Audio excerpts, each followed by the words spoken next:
Hello दोस्तों, आज हम जा रहे हैं इंडिया से जापान की तरफ। हमारा लेओवर है बैंकॉक में और हमारी जर्नी स्टार्ट होती है लखनऊ के टर्मिनल 3 एयरपोर्ट से। अब हम एंटर हो चुके हैं और हम चेक इन सेक्शन में आ गए हैं जहाँ पे हम चेक इन कर सकते हैं। हमारी फ़्लाइट एयर एशिया से है। अभी हमने चेक इन कर लिया है अपने बैगेज को और बोर्डिंग पास ले लिया है। अब हम इमिग्रेशन की लाइन की तरफ बढ़ रहे हैं। सारी चीज़ें अच्छे से हुई और उन्होंने कोई क्वेश्चन नहीं मेरे से होटल बुकिंग वगैरह पूछा उन्होंने, सारी चीज़ों को लेकर के कहाँ रहेंगे और रिटर्न फ़्लाइट टिकट्स भी पूछा बोर्डिंग पास देने इशू करने से पहले। अभी हम इमिग्रेशन की तरफ जा रहे हैं और करंटली देख के लग रहा है कि इमिग्रेशन की लाइन काफ़ी लंबी है। एनीवे, अब क्या कर सकते हैं। अभी हमने इमिग्रेशन और सिक्योरिटी क्रॉस कर ली है और हम अभी जा रहे हैं लॉन्च की तरफ। लॉन्च यहाँ का काफ़ी अच्छा है। आई थिंक फर्स्ट डे इसका स्टार्टिंग है। मुझे पहले ही पता था बिकॉज़ मैंने लॉन्च वन अदानी का एक प्लेटफॉर्म है वहाँ से लॉन्च की बुकिंग की थी।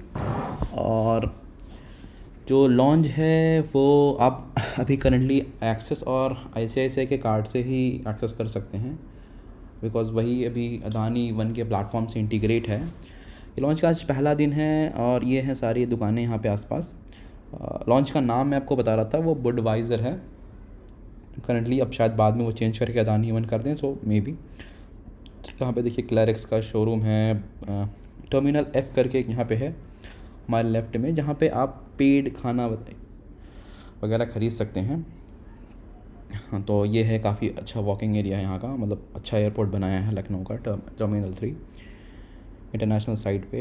यहाँ पे बैठने की जगह है। मैं टर्मिनल F के बारे में बात कर रहा था। टर्मिनल F यहाँ पे है। यहाँ पे ये सब पेड है, आपको पैसे दे के खाने पड़ते हैं। आई थिंक यहाँ पे लखनऊ एयरपोर्ट पे कैश बंद है, आपको यूपीआई वगैरह या ऑनलाइन कोई तरीके से पे ही करना पड़ेगा। ये कैशलेस एयरपोर्ट है। हम बुडवाइज़र की तरफ गए, हमने अपना क्यूआर दिखाया जो हमने बुक किया था और उन्होंने क्यूआर देखा, सबको हमको एंट्री दे दी वहाँ पे। और चीज़ें अच्छी थी, कुछ भी गड़बड़ नहीं हुई यहाँ पे, सारी चीज़ें हमने अच्छे से कर ली। अभी फ़िलहाल हम जा रहे हैं अंदर। उन्होंने हमारा बोर्डिंग पास लिया और हमारा क्यूआर स्कैन किया। पहले दिन था तो थोड़ा सा इन्हें आइडिया नहीं था स्टाफ को कि कैसे क्या करना है, बट लेटर ऑन उन्हें आइडिया हो गया। ये हमारा बुफ़े एरिया था, ये खाली था अभी। आज मे बी आ गई वो बुफ़े एक्टिवेट कर दें। हमें उन्होंने मेन्यू शेयर किया। मेन्यू में वो भी जो भी चीज़ें थी हमने मंगा ली। हमने बिरयानी मंगाई, हमने फ़िश फ्राई मंगाया था और एक चिकन फ्राई और बर्गर ऑर्डर किया था। हम इतना खा नहीं पा रहे थे, बट चीज़ें अच्छी थी, अच्छी खासी थी सारी चीज़ें। और ये वॉशरूम है हमारे लखनऊ एयरपोर्ट का, जो कि अच्छा है, साफ़ सुथरा है काफ़ी। आप देख सकते हैं आगे। और ये फ्रेंडली है, मतलब अगर आप डिसेबल्ड हैं तो ये एयरपोर्ट उसके फ्रेंडली है उसके लिए, डिसेबल्ड पीपल के लिए।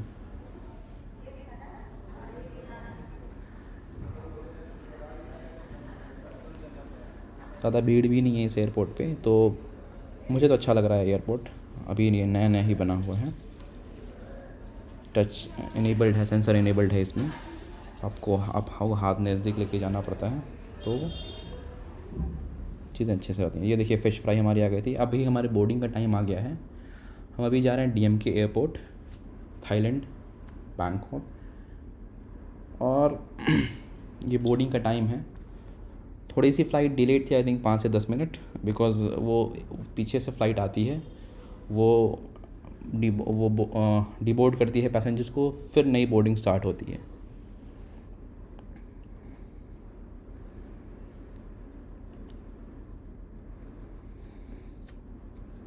हमारे पास कोई ऐसा ख़ास लगेज नहीं था हैंड में, तो बस हमने पीछे 7 kgs का बैग कैरी किया था और बाकी हमने 20 किलो का चेक इन ख़रीदा था at the time of the booking air Asia से। तो हमने चेक इन बैगेज ऑलरेडी पहुंचा दिया आगे। इससे थोड़ा सा कंफर्टेबल रहता है कि हमें फ़्लाइट में कुछ लेके बैठना नहीं होता। ये छोटी सी बच्ची जा रही है काफ़ी सारा बैग लेके और एक बॉटल लेकर कैरी कर रही है, तो थोड़ा सा हैवी होता है।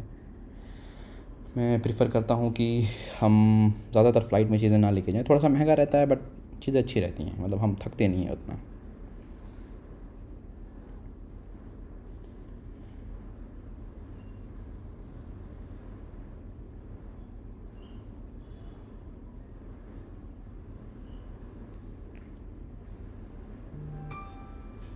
ये एयरपोर्ट अदानी से मैनेज्ड है, तो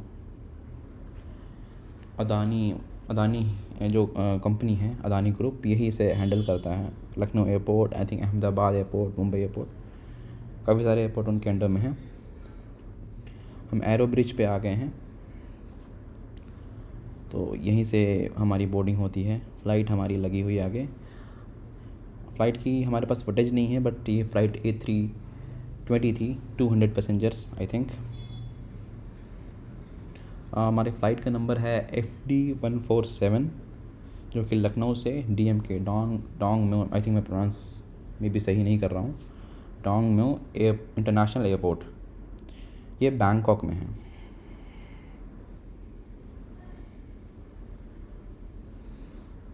अच्छे से हमारा वेलकम हुआ है यहाँ पे।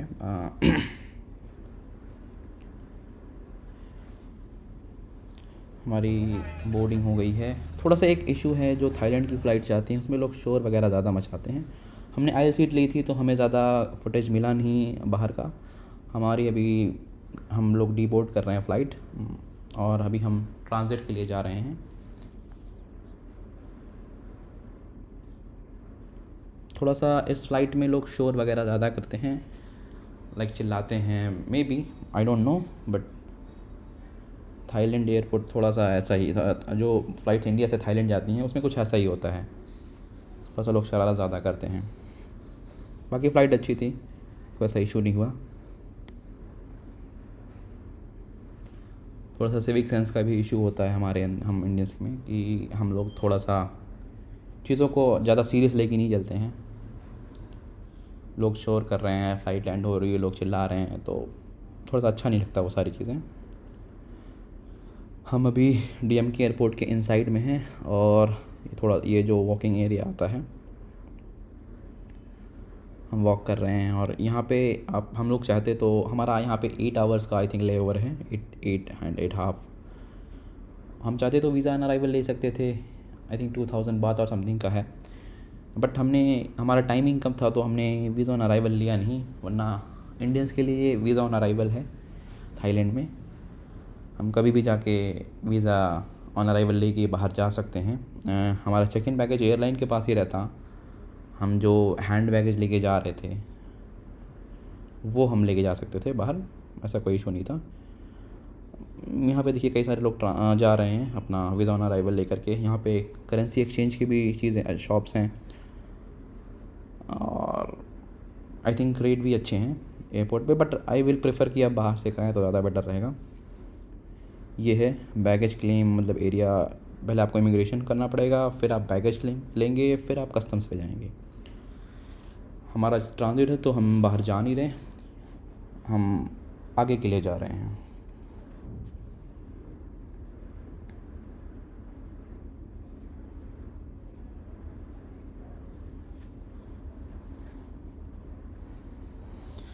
हमें एक बड़ी अजीब सी चीज़ मिली। ये है हमारा एक रोबोट जो कि साफ़ सफाई कर रहा है। मैं इसके आगे खड़ा हो गया तो ये रुक गया, मीन्स सेंसर लगे हुए हैं इसके अंदर।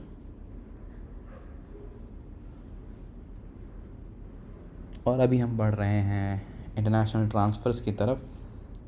इंटरनेशनल ट्रांसफ़र्स जब आ जाएगा तो हमें उस तरफ जाना पड़ेगा हमारे अगले बोर्डिंग पास के साथ, बिकॉज़ हमें लखनऊ में ही हमारा दोनों बोर्डिंग पास मिल गया था, लखनऊ टू DMK एयरपोर्ट और DMK to Tokyo airport. Tokyo में हमारा नरीता एयरपोर्ट में हमारी लैंडिंग है। टोक्यो में 2 एयरपोर्ट्स हैं, नरीता और हनीदा। हाँ, हनीदा एयरपोर्ट आई थिंक उनका सिटी से ज़्यादा नज़दीक है। नरीता एयरपोर्ट थोड़ा सा दूर है, बट कोई नहीं, हमें तो फ़्लाइट वहीं की मिली है, एयर एशिया वहीं तक जाती है, आई थिंक हनीदा पे नहीं जाती। ये है हमारा ट्रांसफ़र टू इंटरनेशनल। हम यहाँ जाएंगे, सामने के काउंटर पे अपना बोर्डिंग पास देंगे, वो एक स्टैम्प करते हैं, फिर हम आगे बढ़ते हैं सिक्योरिटी के लिए। सिक्योरिटी की लाइन थोड़ी सी बड़ी थी, आई थिंक ज़्यादा लोग ट्रांजिट कर रहे हैं, तो हमारे फ़्लाइट में कुछ नेपाल के भी लोग थे जो कि जा रहे थे। हमने सिक्योरिटी कंप्लीट कर ली, अब हम आगे की तरफ बढ़ रहे हैं।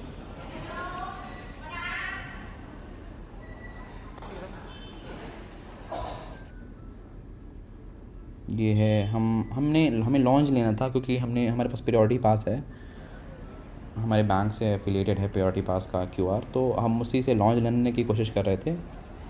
और हम आगे निकल गए। हमें मिरेकल दो इसमें 2 लॉन्जेस हैं, 2 मिरेकल लॉन्जेस हैं और एक कोई एग्जीक्यूटिव लॉन्ज है, कोरल एग्जीक्यूटिव बोलते हैं उसे। तो हमें कोरल एग्जीक्यूटिव पे जाना था, बट हम आगे निकल गए। कोरल एग्जीक्यूटिव पहले ही था, हमने देखा नहीं यहाँ पे। हम आगे निकल गए, हम ढूंढ रहे थे कोरल एग्जीक्यूटिव लॉन्ज को। तो कोरल एग्जीक्यूटिव लॉन्ज में ये होता है कि आप 3 आवर्स का आपको टाइम मिलता है और 15 मिनट्स आप मसाज भी ले सकते हैं। और मिरेकल लॉन्ज में आप 2 ही आवर्स रह सकते हैं और उसमें कोई ऐसा कोई सर्विस नहीं है। प्लस कोरल एग्जीक्यूटिव लॉन्ज के आई थिंक सोफ़ाज़ भी ज़्यादा अच्छे हैं, हम सो सकते हैं उस पर। क्योंकि हमारा 8 आवर्स का ट्रांसफ़र था, तो हमने फिर कोरल एग्जीक्यूटिव लॉन्ज ही लिया और काफ़ी देर तक सोए।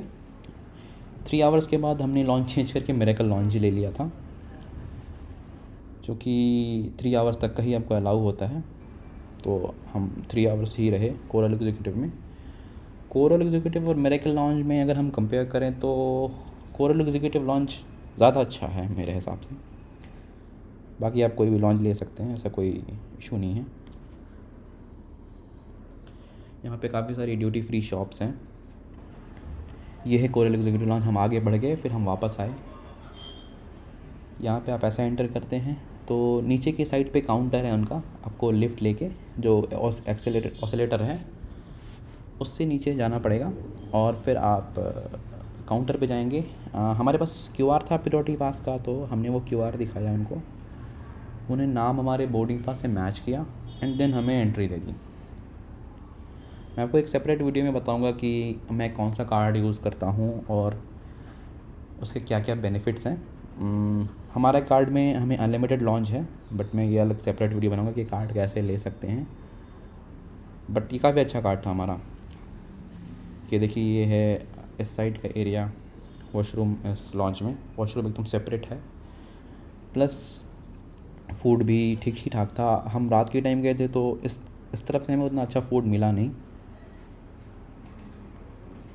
ये देखिए, ये बिरयानी है, चिकन बिरयानी, जिसमें चिकन अलग है और राइस अलग है। इसमें कुछ सॉसेज वगैरह हैं, पॉर्क राइस इसमें है।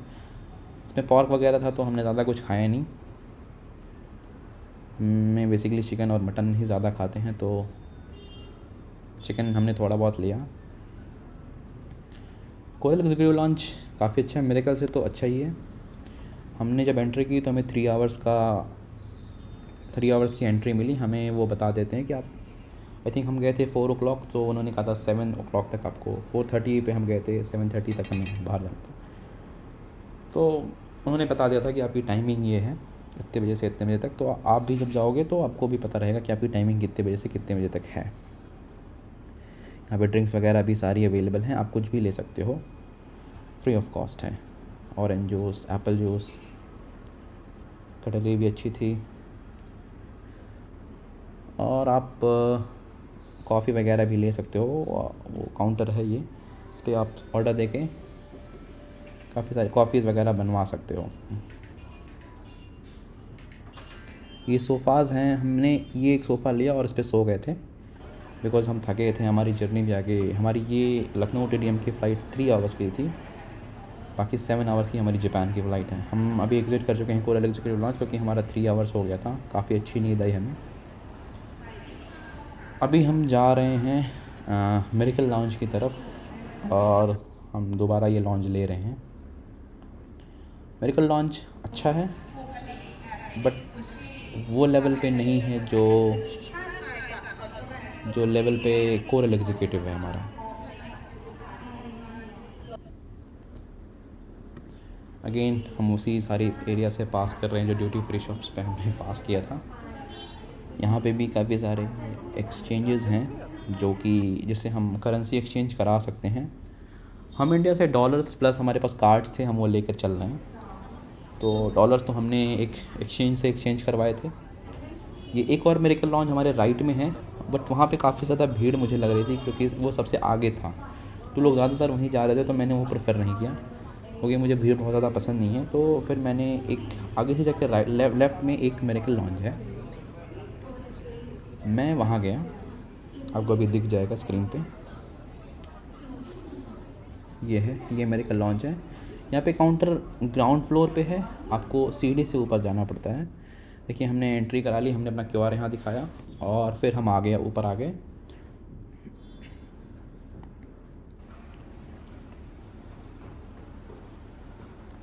यहाँ पे हमने वॉक किया आगे स्टेयर्स पे, सीढ़ियों से हम आगे पहुँच गए मिरेकल लॉन्ज में। ये लॉन्ज पे उतना ज़्यादा लोग नहीं थे, इक्का दुक्का ही लोग थे, तो हमें ज़्यादा अच्छा लगा। बट यहाँ का फूड भी कोई ख़ास नहीं था, मतलब मैं बहुत ज़्यादा, मैं 3 आउट ऑफ 5 दूंगा इसको, और कोरल को मैं 4 आउट ऑफ 5 दूंगा।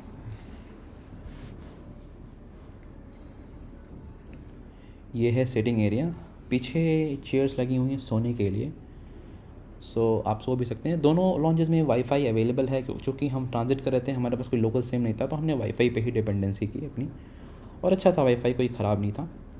वाईफाई के पासवर्ड्स अवेलेबल होते हैं काउंटर्स पे, आप मांग सकते हैं। यहाँ पे आप सो सकते हैं, सोने का एरिया थोड़ा ठीक है। बट कोरल में था कि हम सोफ़े पे सोए थे, तो हमारे पूरे पैर ज़मीन पे नहीं थे, सब कुछ अच्छे से था। यहाँ पे था कि यहाँ पे एक एडवांटेज है कि सारे लोग आपके सो सकते हैं, क्योंकि सोफ़े पे वहाँ पे एक ही आदमी सो सकता, कोरल एग्जीक्यूटिव लॉन्ज में एक आदमी को बैठना पड़ता था, सब टर्न बाई टर्न सोते थे। यहाँ पे क्या, हम क्योंकि हम 2 लोग थे तो वहाँ पे बन नहीं पाए, यहाँ पे हम दोनों लोग अलग अलग जगह पे थे, अलग अलग चेयर्स पे सो गए। यहाँ पे देखिए स्पॉट, यहाँ पे भी पोर्क और चीज़ें, बाकी चीज़ें ज़्यादा थी, तो हमने कुछ ज़्यादा खाया नहीं यहाँ पे। मुझे लॉन्च लखनऊ का ही ज़्यादा अच्छा लगा, अपने इंडिया में लॉन्च ज़्यादा अच्छे हैं। कुछ टेस्ट का भी फ़र्क होता है, बिकॉज सिंस हमारा टेस्ट इंडियन है, तो हम इंडियन फूड ज़्यादा प्रेफर करते हैं। बट थाईलैंड का भी फूड अच्छा था, कुछ मैं कह नहीं सकता, बिकॉज थाई लोगों को अपना फूड अच्छा ही लगता होगा, जाहिर सी बात है। जो आदमी जहाँ होता है उसको वहीं का फूड अच्छा लगता है। काफ़ी सारी वैरायटी ऑफ डिशेस थी यहाँ पे अवेलेबल, पैकेजेस दे सकते हैं। ये ब्रेकफास्ट का मेन्यू था, बिकॉज अभी हम सुबह सुबह पहुँचे थे, आई थिंक 7:30 का टाइम था, तो ये थाईलैंड का टाइम था 7:30, हम उस टाइम पे पहुँचे थे वहाँ पे। तो कॉफ़ी वगैरह भी थी, मैंने कॉफ़ी ली थी पहले और एक ऑरेंज जूस लिया था। बाकी चीज़ें मैंने एक्चुअली कोरल में कुछ थोड़ा मोड़ा खा लिया था, तो यहाँ पे मैंने कुछ ज़्यादा खाया नहीं, फिर भी चीज़ें सफिशिएंट थी यहाँ पे, आपके मेरे लिए सब कुछ परफेक्ट था। ये व्यू है जब आप सोने वाली चेयर पे लेके फ़ोटो लेते हो, वीडियो लेते हो, तो ये वहाँ का व्यू है। ओके, हमने 2 आवर्स पास कर लिया वहाँ पे। अब हम अपने गेट की तरफ जा रहे हैं, जो कि हमें यहाँ से टोक्यो नरिता एयरपोर्ट पर लेके जाएगा, लेके जहाँ पे फ़्लाइट हमारी खड़ी होगी। हमारा गेट नंबर आने वाला है आगे,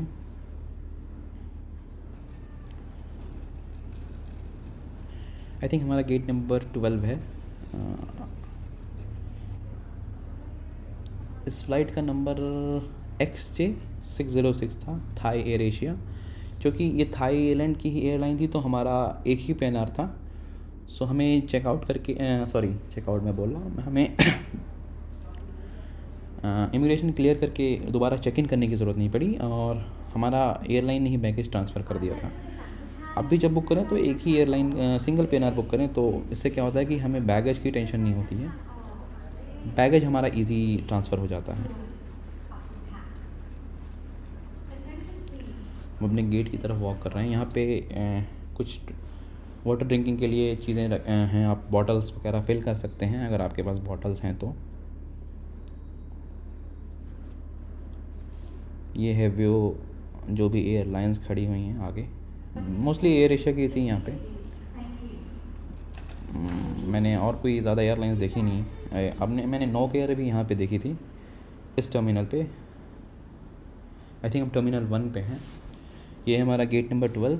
यहाँ से हम जाके थोड़ा देर बैठे। गेट नंबर 12 के जस्ट बगल में वॉशरूम है, अगर आपको वॉशरूम वगैरह जाना हो तब जा सकते हो। यहाँ पे चेयर्स, वेटिंग एरिया काफ़ी अच्छा है, चेयर्स और बाकी चीज़ें बहुत अच्छी हैं। यहाँ पे काफ़ी कंफर्टेबल था, बैठ के आप वेट कर सकते हो। अगर आपके पास लॉन्च वगैरह भी नहीं है तो मैं कहूँगा ये काफ़ी अच्छी जगह है।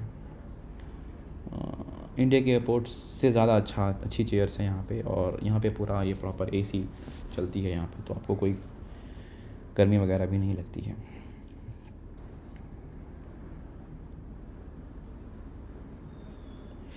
ये स्मोकिंग एरिया नहीं है तो आप स्मोक नहीं कर सकते यहाँ पे।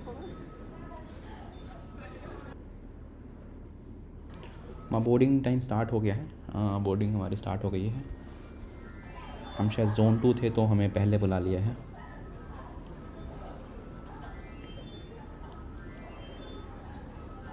यहाँ पे भी हमारी आइल सीट है तो हम कुछ बाहर का रिकॉर्ड नहीं कर सकते, बट अच्छा था ये भी।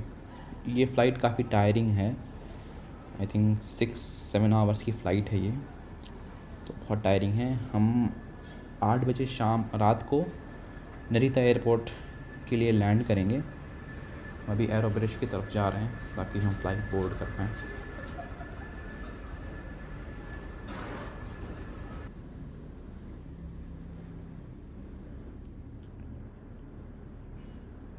चीज़ मैंने नोटिस करी है कि थाईलैंड में या मतलब इंडिया से बाहर कहीं भी कंट्री पे 3-4 बार बोर्डिंग पास चेक नहीं होता। इंडिया में ये होता है कि 3-4 बार आपको बोर्डिंग पास 5 बार चेक करते हैं।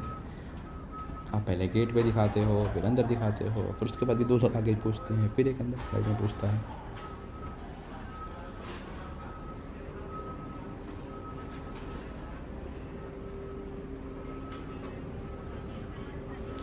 ये फ्लाइट पे लोग सिविलाइज थे, सिविक सेंस अच्छा था लोगों का।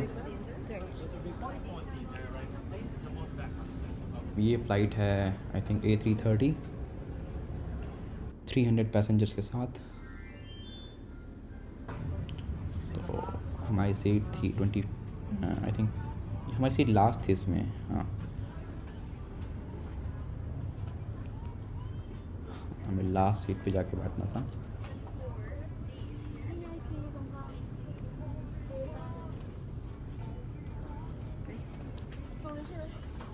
ये मोहतरमा एयर हॉस्टेस हैं, उन्होंने हमारी सीट की तरफ गाइड किया। ये थी एकदम से लास्ट हमारी सीट थी यहाँ पे। और हमारी फ़्लाइट अभी नरीता एयरपोर्ट पे लैंड कर चुकी है। फ़्लाइट एकदम टाइम पे ही लैंड करी, 8 PM टोक्यो टाइम। हम सब अब बाहर निकल रहे हैं।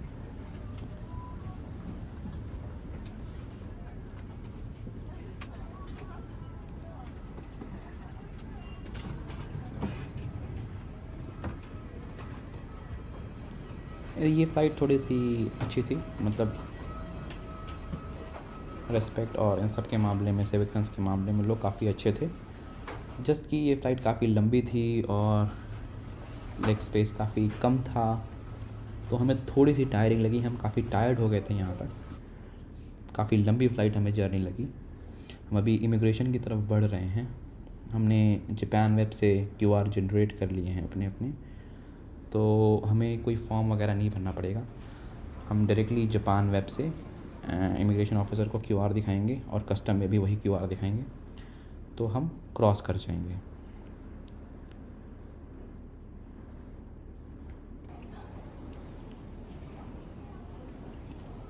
हमारी फ़्लाइट में कुछ इंडियंस भी थे। इसने ऐसा नहीं था कि हम ही लोग सिर्फ थे, और भी इंडियंस थे फ़्लाइट में जो कि जापान जा रहे थे। मे बी वो थाईलैंड में काम करते हों या मे बी थाईलैंड वो घूमने आए थे और आगे वो जा रहे थे।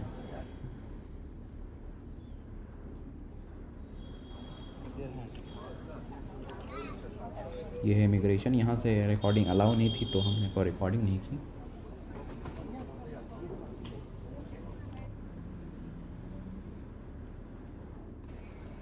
हमारा इमिग्रेशन क्लियर हो चुका है, हमने बैगेज कलेक्ट कर लिया है।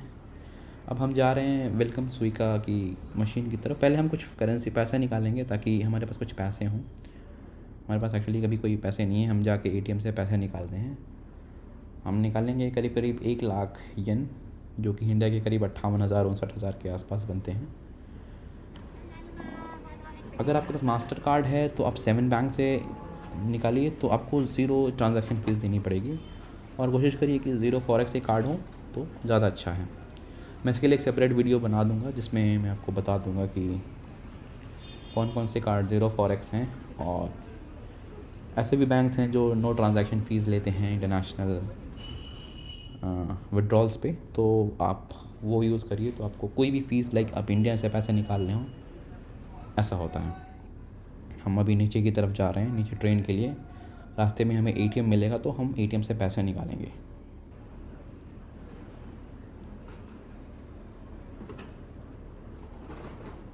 ट्रेन हमारी राइट से है। यहाँ पे सारी चीज़ें को इंडिकेशन दिया होता है तो कहीं ऐसा कोई इशू नहीं होता समझने में। देखिए हमारे आगे ही 7 बैंक का एटीएम है, तो हम वहाँ से एक बारी पहले विड्रॉल्स करेंगे ताकि हमारे पास कुछ पैसे हों, और यहाँ से फिर हम सुइका कार्ड को ख़रीदेंगे ताकि सुइका कार्ड में क्या होता है कि हम ट्रेन्स वगैरह में हम यूज़ कर सकते हैं उसको। मेट्रो वगैरह में वो एक कार्ड होता है, जैसे अपने मेट्रो का कार्ड होता है हमारे इंडिया में, ताकि हम से वो चार्ज, बट ये होता है कि वो कार्ड पूरे जापान में हर जगह चल जाता है। ये है वेलकम सुइका की मशीन। हमने सुइका कार्ड निकाल लिए हैं अपने लिए। ये एक आईसी कार्ड होता है। अब हम ट्रेन की तरफ जा रहे हैं। सुइका कार्ड के काफ़ी सारे एडवांटेज हैं, आप देख सकते हो ऑनलाइन। हम जा रहे हैं अभी अपनी ट्रेन के लिए। हमें जाना है आसाकुसा। हमारा होटल का नाम है आपा होटल, जो कि आसाकुसा मेट्रो स्टेशन के जस्ट पास में ही है। हम थोड़ा सा इवनिंग में आए थे तो डायरेक्ट ट्रेन हमारे पास नहीं है, तो हमने कनेक्टिंग ट्रेन ली। बट ये था कि हमें हमारी चीज़ें थोड़ी आसान थी। ट्रेन हमारी इमीडिएटली कनेक्टिंग हो गई थी, सारी चीज़ें हो गई, अदरवाइज़ हमें वेट करना पड़ता। अभी हम वेट कर रहे हैं पहली ट्रेन के लिए। यहाँ पे काफ़ी भीड़ है। इसे टर्मिनल 2-3 बोलते हैं, ये स्टेशन का नाम है। यहाँ पे काफ़ी ट्रेन भर के आती है। अब हम एंट्री कर चुके हैं अंदर। अगर आप टर्मिनल 1 से बैठते हैं तो वो ट्रेन खाली होती है वहाँ पे, तो टर्मिनल 1 पे चीज़ें आसान होती हैं। हम एग्ज़िट कर चुके हैं। ये है हमारा होटल आगे, और ये है फैमिली मार्ट उसके बगल में। तो ये अच्छी चीज़ है कि फैमिली मार्ट हमारे होटल के जस्ट बगल में है। हमें कुछ सामान चाहिए होगा तो हम आके तुरंत ले सकते हैं, तो अच्छा है। बट ये था कि एक इशू था कि इसमें कोई सीढ़ियाँ, मतलब एलिवेटर नहीं था, तो हम कुछ सीढ़ियों ही लेकर के आना पड़ा। अभी हमने एंट्री की अपने होटल में, की कार्ड लगाया। आपा होटल काफ़ी छोटा होटल है, तो आप देख के आइएगा। मतलब बहुत ज़्यादा छोटा होटल है। टोक्यो में होटल्स काफ़ी छोटे हैं, अंटिल अनलेस आप काफ़ी ज़्यादा पैसा दे करके बड़े होटल्स ले रहे हों, बिकॉज टोक्यो के होटल्स महंगे होते हैं, है ना। होटल एयर कंडीशन था और साफ़ सुथरा था, बट थोड़ा सा छोटा था। मतलब हमारे पास बैगेज रखने के लिए भी जगह नहीं थी। हमारा चेक इन बैगेज भी हम नहीं रख पा रहे थे अंदर। ये था रात के सोने के लिए हमें पिजामा वगैरह दिया गया था, तो हमने इसका यूज़ भी किया था। थोड़ा जापानीज़ स्टाइल है। बाकी हमारी टूथब्रश और पानी वगैरह भी दिया गया था। टीवी पे आपका वाईफाई पासवर्ड लिखा होता है, आप वाईफाई कनेक्ट कर सकते हैं। बाकी वो टीवी थोड़ा सा इंस्ट्रक्शंस भी दिया करते हैं क्या क्या करना, क्या है क्या नहीं करना है। ये हमारा वॉशरूम है, इसमें बॉथ टब था। इसमें कोई बैठ भी नहीं सकता, इतना छोटा था। तो चीज़ें थोड़ी मिसमैनेज थी। Thank you.